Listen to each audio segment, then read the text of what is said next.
Good morning, everyone. Welcome to Limitless Monday Live. I know I'm delaying, but for some bizarre reason, my computer just did not connect to the Facebook. So I am on my phone, and hopefully we can do it as well as I always do it when I'm just hands-free, because I was not equipped to do that on my phone. So today we continue the intellectual life of the month of February. And this whole month we talk about intellect and the key pillar to success in life is through growing and advancing your own abilities and intellect and learning, just basically learning.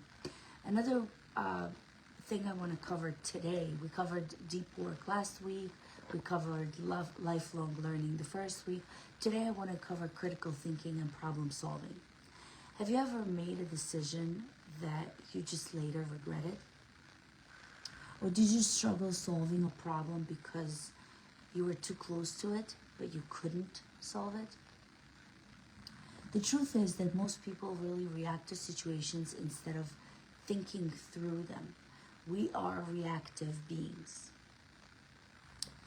But when you're sharp in your critical thinking, you really allow yourself to gain more information and to allow yourself solve problems in many different aspects of life, including business, relationship, and of course life itself. So today I'm going to share 3 very powerful strategies to help you analyze situations and avoid the mental trap that we all get, and then make smart decisions. If you're ready, pay attention. So the first key point that I want to focus is why critical thinking is a superpower, because I really refer to it as a superpower. Before we talk about how we can improve that critical thinking, let's understand why it's so important. So we are wired for shortcuts. Our brain really loves to do little things really fast. So our brain takes mental shortcuts, which we call cognitive biases, and that is allowing us to save energy. But these shortcuts really lead to bad decisions. It leads to false belief, and it leads to very poor problem solving. We live in an age of misinformation. A lot of us reach out to Google just to find an answer.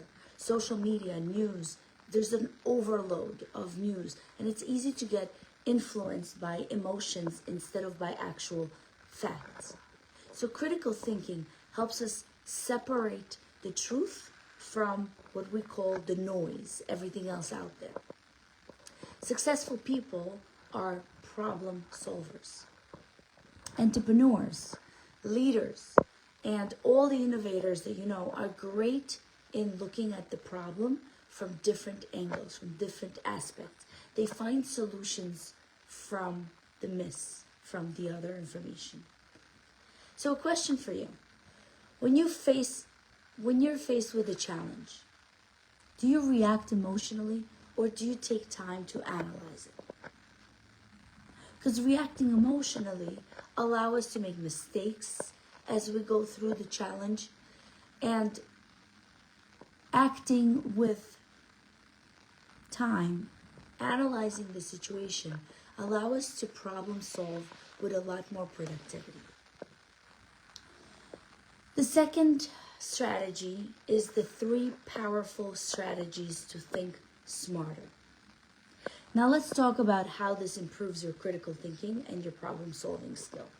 There's a rule that's called the 10-10 rule, and I don't know if you guys read that book. That's an amazing book that explains it. When you make a decision, ask yourself 3 things. How will I feel about it in 10 minutes? How will I feel about it in 10 months? And then how will I feel about it in 10 years? So this stops the impulsive decision, and it helps you think long term. It actually works for everything. Even when you go shopping and you're trying to save, but there's something that you really want to buy. Ask yourself those 3 questions. How will I feel about this purchase in 10 minutes? The answers probably would be very happy. How will I feel about it in 10 months? Depending on what it is you're purchasing, you may not be so happy then. And then how will I feel about this in 10 years?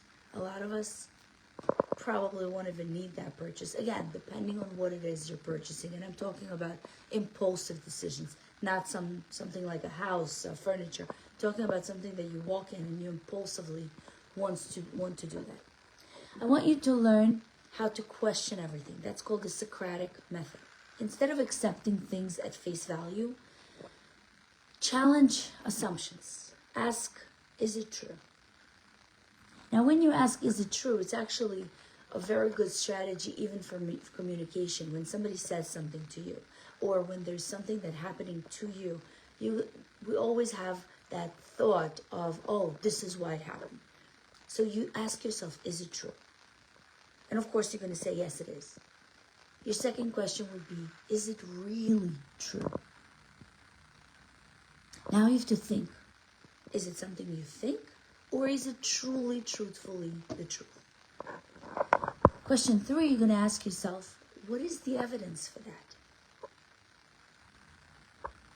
Give yourself some time to think. And then for question 4, ask, what are other possible explanations?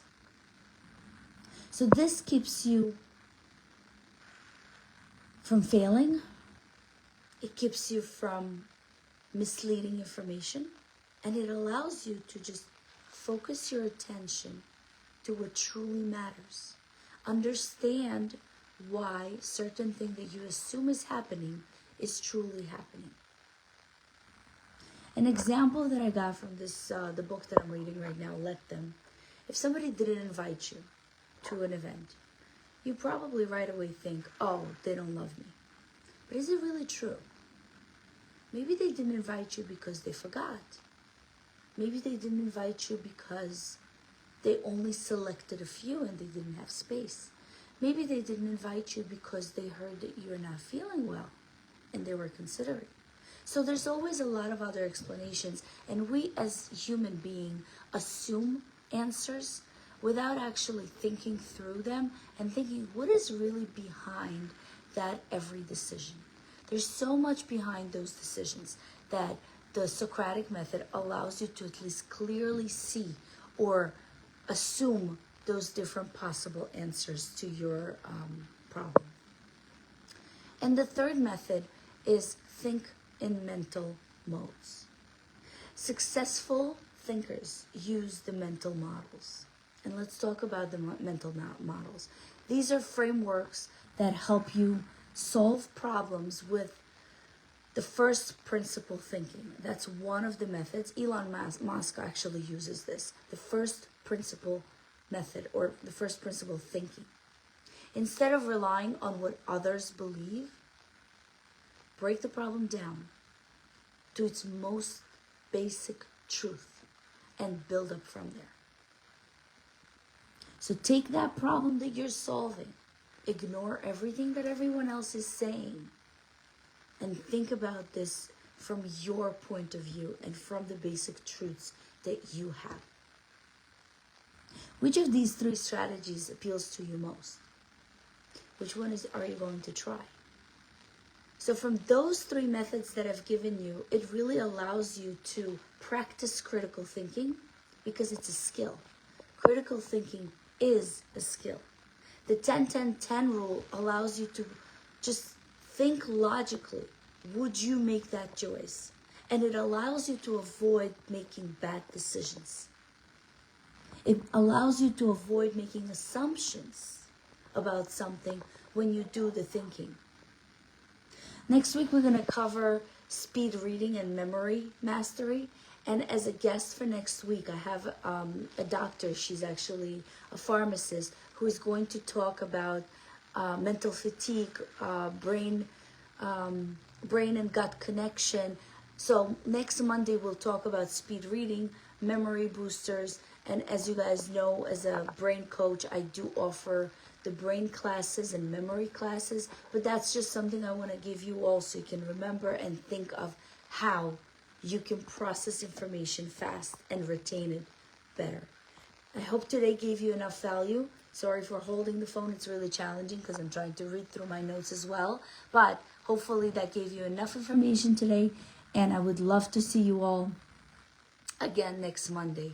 Bye, guys. Enjoy your day today.